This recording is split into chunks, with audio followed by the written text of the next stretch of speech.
Barkanku da wannan lokaci ga labaran daga bakin mai gabatarwa na fasahar AI, Ibrahim Isa. An tabbatar da mutuwar wani ɗan Najeriya mai suna Ademola Oke bayan da aka same shi ba a hayyacinsa ba a wurin aikinsa da ke ƙasar Birtaniya. Wannan shine karo na uku da ake samun irin wannan rahoto da ya shafi 'yan Najeriya a wuraren aiki a can ƙasar Birtaniya cikin wata guda kacal. Daga fannin tsaro kuma, rundunar sojan Najeriya ta tura jiragen yaƙi guda 10, jirage masu saukar angulu guda 2 da sauran kayan aikin soja domin kakkaɓe miyagun ayyuka a cikin ruwa.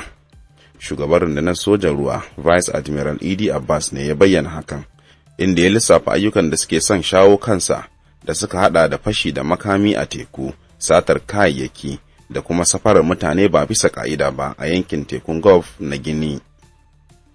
Tsohon shugaban ƙasa Olusegun Obasanjo ya nuna cewa har yanzu ba shi da tabbaci kan yiwuwar sake fara aikin matatun man fetur na gwamnatin Najeriya.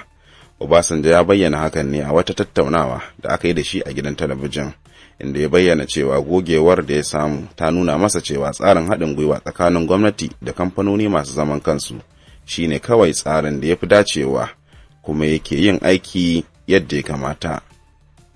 Daga ƙasashen ƙetare kuma, ministan harkokin wajen ƙasar Iran ya isa ƙasar Rasha a daidai lokacin da ƙoƙarin shimfiɗa zaman lafiya tsakanin Tehran da Washington ke cikin yanayin ɗarɗar.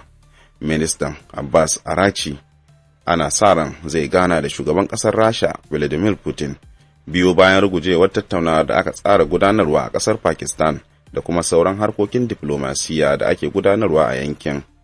Ƙarshen labarin kenan, wanda ni mai gabatarwa na fasahar AI Ibrahim Isa na karanto muku, sai kuma gobe idan Allah ya kai mu.